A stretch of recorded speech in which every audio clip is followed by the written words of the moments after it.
সহজ লেসনে তোমাদের সকলকে স্বাগত। আজকে আমরা ষষ্ঠ শ্রেণীর তৃতীয় পর্যায়ক্রমিক মূল্যায়ন 2025 সালের ইতিহাস বিষয়ের সম্পূর্ণ উত্তর সহ নমুনা প্রশ্নপত্র সেট 2 সম্পর্কে আলোচনা করব। তো চলো এই ভিডিওতে আমরা দেখে নিই ক্লাস 6 এর থার্ড ইউনিট টেস্ট 2025 হিস্ট্রি সাবজেক্টের প্রশ্নপত্র এবং তার উত্তরগুলো। তো তোমাদের ফাইনাল পরীক্ষায় লিখিত পরীক্ষার পূর্ণমান থাকবে 70 এবং সময় দেওয়া থাকবে 2 ঘন্টা 30 মিনিট। ঠিক আছে, এই প্রশ্নোত্তর পিডিএফগুলো যদি পেতে যাও সহজ লেসন অ্যাপটাকে ইনস্টল করবে। অ্যাপের লিঙ্ক ডেসক্রিপশন বক্সে দেওয়া আছে। অ্যাপের মধ্যে পেইড কোর্সের মধ্যে কিন্তু এগুলো দেওয়া থাকবে পিডিএফগুলো তোমরা ডাউনলোড করতে পারবে, তার সঙ্গে ভিডিওগুলো দেওয়া থাকবে সেখানে থেকে তোমরা অ্যাড ছাড়াই দেখতে পারবে এবং কোশ্চেন আনসারের সঙ্গে তোমাদের সাজেশন মডেল কোশ্চেন পেপার এগুলো কিন্তু দেওয়া থাকবে, সিলেবাস মার্কস ডিভিশন এগুলোর কিন্তু পিডিএফ আর ভিডিও দেওয়া থাকবে। তো দেখো এখানে প্রথমে রয়েছে 1 নম্বর থেকে সঠিক উত্তরই বেছে নিয়ে লিখতে হবে। 14টি প্রশ্ন দেওয়া আছে, প্রথমে প্রতিটার মান 1 নম্বর করে। একের কয়েক জায়গায় গুপ্ত ও গুপ্ত পরবর্তী আমলে ধর্মীয় উদ্দেশ্যে জমিদানকে বলা হতো কারসাপন ব্যবস্থা, রূপক ব্যবস্থা, অগ্রহার ব্যবস্থা। তো দেখো এখানে ধর্মীয় উদ্দেশ্যে যে জমিদান করা হতো গুপ্ত ও গুপ্ত পরবর্তী আমলে সেটাকে বলা হয় কি অগ্রহার ব্যবস্থা। ছয়ের দেখা হচ্ছে পরবর্তী বৈদিক সাহিত্যে হে করে দেখানো হয়েছে বৈশ্যদের, চণ্ডালদের না ক্ষত্রিয়দের। উত্তর লিখবে বৈশ্যদের। এর পরের প্রশ্ন হচ্ছে পঞ্চমহাব্রত প্রবর্তন করেন পার্শ্বনাথ, মহাবীর, গৌতম বুদ্ধ। উত্তর লিখবে গৌতম মহাবীর পঞ্চমহাব্রত প্রবর্তন করেন।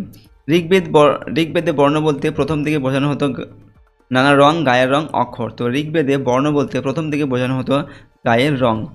এরপর হচ্ছে সমুদ্র যাত্রাকে পাপ হিসাবে দেখতেন ক্ষত্রিয়রা, ব্রাহ্মণরা, বৈশ্যরা। তো সমুদ্র যাত্রাকে পাপ হিসাবে দেখতেন ব্রাহ্মণরা। সকারি বলা হতো দ্বিতীয় চন্দ্রগুপ্তকে, প্রথম চন্দ্রগুপ্তকে না সমুদ্রগুপ্তকে। তো সকারি বলা হতো দ্বিতীয় চন্দ্রগুপ্তকে। পরেরটা দেখো ওয়ার কথার মানে হলো গ্রাম, শহর, নদী তীরবর্তী এলাকা। তো ওয়ার কথার মানে হচ্ছে শহর।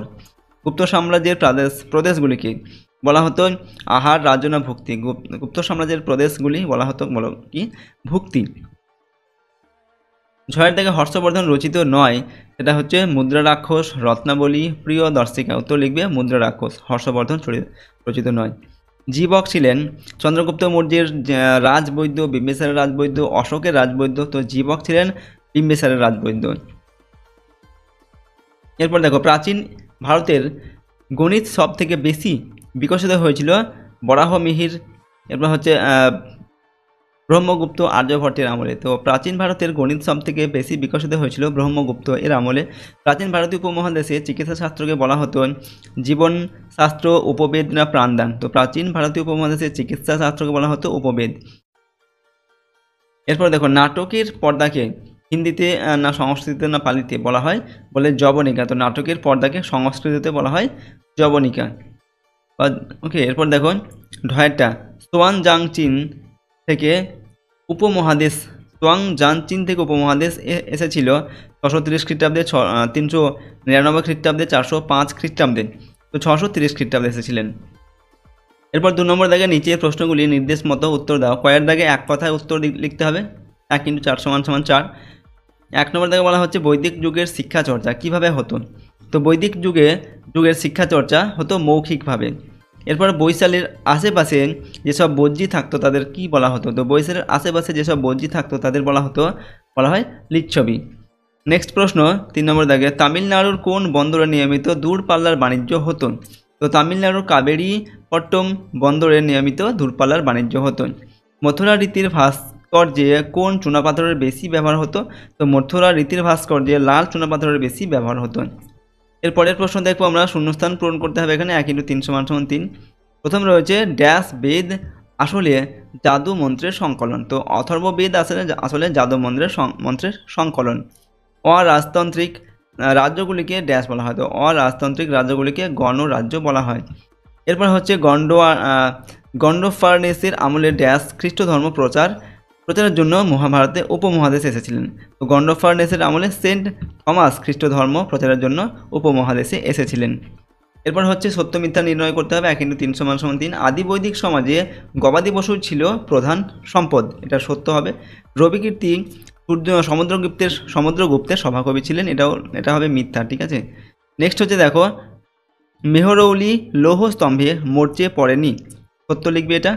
এরপর ক স্তম্ভের সঙ্গে খ স্তম্ভ মেলাতে হবে। 1 × 4 = 4। ক স্তম্ভে দেওয়া হচ্ছে কারসাপন, এরপর গ্রিক শাসন, পঞ্চম বেদ, সাতবাহন বংশ, আর ডান দিকে দেওয়া আছে সিমুক মুদ্রা, আলেকজান্ডার মহাভারত।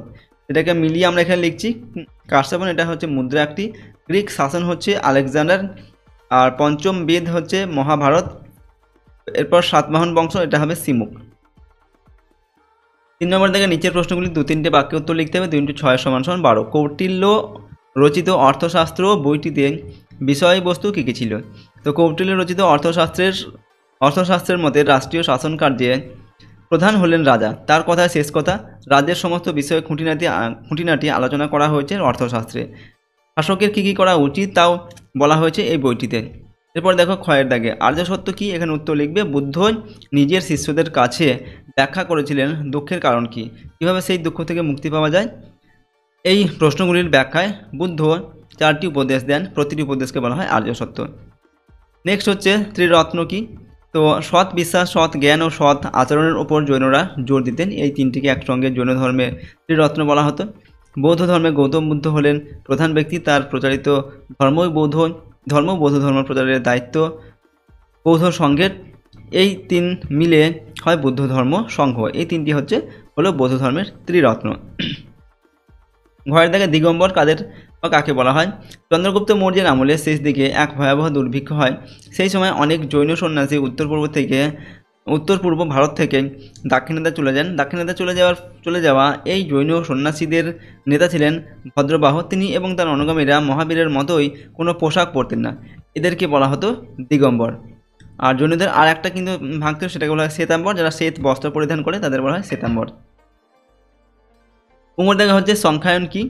তো পাটিগণিত, বীজগণিত এবং জ্যামিতি নিয়ে বৌদ্ধদের গণিত বিজ্ঞান তৈরি হয়েছিল। এই গণিত বিজ্ঞানকে জৈনরা সংখ্যায়ন বলতো। পরের প্রশ্ন, অগ্রহার ব্যবস্থা কি। খ্রিস্টীয় 4র্থ শতকের শুরু থেকে ব্রাহ্মণ এবং ধর্মস্থানের উদ্দেশ্যে ভূমিদান প্রথার প্রচলন ঘটে।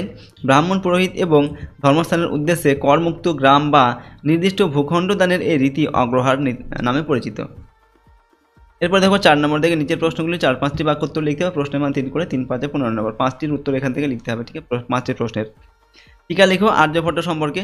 তোমরা লিখছি দেখো, গুপ্ত যুগের একজন বিখ্যাত গণিতজ্ঞ ও জ্যোতির্বিজ্ঞানী ছিলেন আর্যভট্ট। 4টি খণ্ডে এবং 118টি স্তোত্রে বিভক্ত আর্যভট্টীয় নামক গ্রন্থে তিনি গণিত, সময়, গ্রহ নক্ষত্র বিষয়ে আলোচনা করেছেন। তিনি প্রথম শূন্যের ব্যবহার করেন। আর্যভট্টের মতে পৃথিবীর আকৃতি গোল এবং নিজ অক্ষের উপর পৃথিবী অবিরাম ঘুরছে। অথবা টিকা লিখতে হবে জীবক সম্পর্কে। তো জীবক ছিলেন বুদ্ধের সময়কালের একজন চিকিৎসক। তিনি বিম্বিসারের রাজবৈদ্য ছিলেন। তার জন্ম রাজগৃহে হলেও তিনি তক্ষশিলায় গিয়ে গুরু আত্রেয়র কাছে শিক্ষা গ্রহণ করেন। জীবক রাজা বিম্বিসার ও গৌতম বুদ্ধকে বেশ কয়েকবার কঠিন রোগ থেকে তাড়িয়ে তুলেছিলেন। টিকা লিখতে হবে এলাহাবাদ প্রশস্তি সম্পর্কে। তো এলাহাবাদ প্রশস্তি সম্পর্কে আমরা টিকা লিখছি দেখো। এলাহাবাদ প্রশস্তি থেকে সমুদ্রগুপ্তের কথা জানা যায়।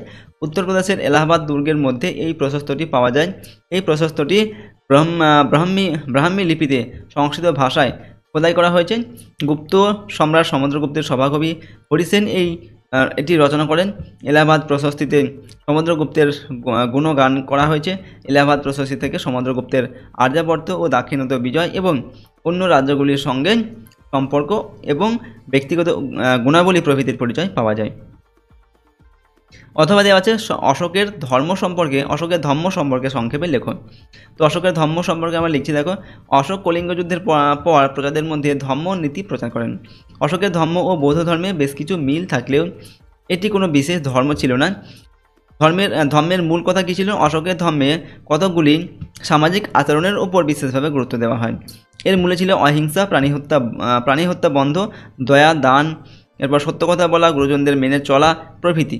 এর মাধ্যমে অশোক প্রজাদের সন্তান তুল্য মনে করতেন। এর উদ্দেশ্য কী ছিল অশোকের ধর্মের মুখ্য উদ্দেশ্য ছিল মানুষের পারিবারিক ও সমাজ জীবনের উন্নতি সাধন করা। গয়ের দাগে মৌর্য যুগের পোশাক পরিচ্ছদ ও ঘরবাড়ি সম্পর্কে যা জানো লেখ। তো মৌর্য যুগের পোশাক পরিচ্ছদ কেমন ছিল না? মৌর্য আমলে পুরুষরা ধুতি ও চাদরের মতো পোশাক পরত এবং নারীরা পোশাকের ওপর চাদর বা ওড়না ব্যবহার করত। ধনী ও রাজ পরিবারের নারী পুরুষরা দামি পোশাক পরত। সাধারণ মানুষ সুতির কাপড়ই বেশি পছন্দ করত। মৌর্য যুগের ঘরবাড়ি কেমন ছিল না? মৌর্য যুগের ঘরবাড়িগুলি তৈরি করা হতো মাটি, পাথর, ইট এবং কাঠ দিয়ে। অনেকে ঘরের দেওয়ালে নানা রঙের ছবি আঁকত। এরপর প্রতিটি বাড়িতে আসবাবপত্র রূপে রাখা হতো চৌকি, খাট, তোশক, মাদুর, বালিশ, চাদর প্রভৃতি। অথবা টিকা লিখতে হবে সুদর্শন হ্রদ সম্পর্কে। প্রাচীন ভারতীয় উপমহাদেশে রাজকীয় উদ্যোগে জলসেচ ব্যবস্থার একটি প্রধান উদাহরণ হলো সুদর্শন হ্রদ। মৌর্য আমল থেকে গুপ্ত আমল পর্যন্ত এই হ্রদের ব্যবহার ছিল। চন্দ্রগুপ্ত মৌর্যের শাসনকালে কাথিয়াওয়াড় অঞ্চলে এই হ্রদ বানানো হয়েছিল। ওয়ার কথার মানে শহর। এটি একটি নদীভিত্তিক বড় মাপের সেচ প্রকল্প। অশোকের শাসনকালে সেচ প্রকল্পটিতে কয়েকটি সেচ খালও যোগ করা হয়। শাসক রুদ্রদামন এই হ্রদটির সংস্কার করেন। বাঁধটিকে আরও বড় ও শক্ত করা হয়। এই পুরো কাজের বর্ণনা রুদ্রদামন জুনাগড় একটি শিলালেখে খোদাই করেছিলেন। গুপ্ত সম্রাট স্কন্দগুপ্তের শাসনের প্রথম বছরেই আবার হ্রদটি মেরামতির দরকার হয়। খ্রিস্টপূর্ব 4র্থ শতক থেকে খ্রিস্টীয় 5ম শতক পর্যন্ত সুদর্শন হ্রদের টানা ব্যবহার হয়েছিল। ঘয়ের দেখো প্রশ্ন, দূত বিনিময় বলতে কী বোঝায়? প্রাচীন ভারতীয় উপমহাদেশে এবং বহির্বিশ্বের সঙ্গে যোগাযোগ স্থাপনের অন্যতম মাধ্যম ছিল দূতের আদান প্রদান। এটি দূত বিনিময় নামে পরিচিত। দূত বিনিময় মূলত মৌর্য আমলেই শুরু হয়েছিল। এইসব দূতের অনেকেই নিজেদের অভিজ্ঞতা লিখে রেখেছেন। অঙ্গদাগে তক্ষশিলা মহাবিহার সম্পর্কে সংক্ষেপে লেখন। তো প্রাচীন ভারতে গান্ধার মহাজনপদের রাজধানী তক্ষশিলায় অবস্থিত ছিল তক্ষশিলা মহাবিহার। দেশের নানা জায়গা থেকে ছাত্ররা উচ্চশিক্ষার জন্য তক্ষশিলায় আসতো। 16 থেকে 20 বছরের ছাত্ররা সেখানে ভর্তি হতে পারত। প্রায় 8 বছর ধরে লেখাপড়া চলত। তক্ষশিলা বিশ্ববিদ্যালয়ে পড়ানো হতো চতুর্বেদ, পুরাণ, ইতিহাস, চিকিৎসাবিদ্যা, সুদর্শন, হিসাবশাস্ত্র, যুদ্ধবিদ্যা প্রভৃতি। তক্ষশিলা মহাবিহারের কয়েকজন বিখ্যাত শিক্ষার্থী ছিলেন জীবক, পাণিনি, চাণক্য প্রমুখ। 5 নম্বর দেখে নিচের প্রশ্নগুলির 8-10টি বাক্য উত্তর লিখতে হবে। এখানে প্রশ্ন নাম্বার 5 করে এবং 3টির উত্তর লিখতে হবে। 3 5 15 নম্বর। কয়ের দেখে চন্দ্রগুপ্ত মৌর্য সম্পর্কে লেখন। তো চন্দ্রগুপ্ত মৌর্যের কথা আমরা লিখছি। উপমহাদেশে আলেকজান্ডারের অভিযানের সময় মগধের সিংহাসনে ছিলেন নন্দ রাজারা। এরা প্রজাদের প্রিয় ছিলেন না। চাণক্য নামের এক পণ্ডিত নন্দ রাজাদের রোষের মুখে পড়েন। চাণক্যের সাহায্যেই চন্দ্রগুপ্ত মৌর্য নন্দ রাজাদের বিরুদ্ধে যুদ্ধে নামেন।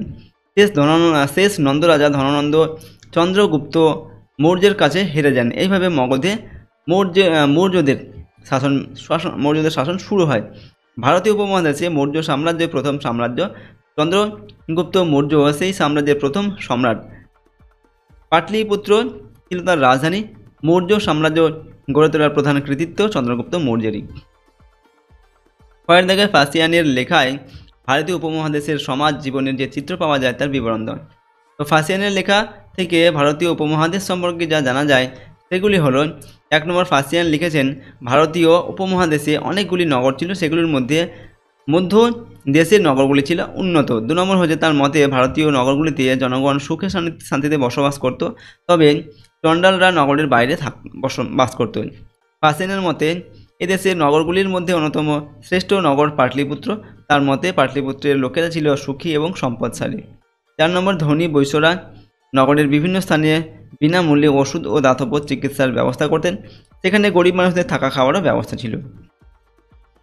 কয়ের দিকে প্রাচীন ভারতের চিকিৎসাশাস্ত্র সম্পর্কে সংক্ষেপে লেখা। প্রাচীনকাল থেকেই ভারতীয় উপমহাদেশে চিকিৎসাশাস্ত্র সম্পর্কিত বিভিন্ন গ্রন্থ রচিত হতে থাকে। ব্রাহ্মণ ও বৌদ্ধ ধর্মগুরুরা তাদের নানা লেখায় ওষুধ ও অস্ত্রোপচারের উল্লেখ করেছেন।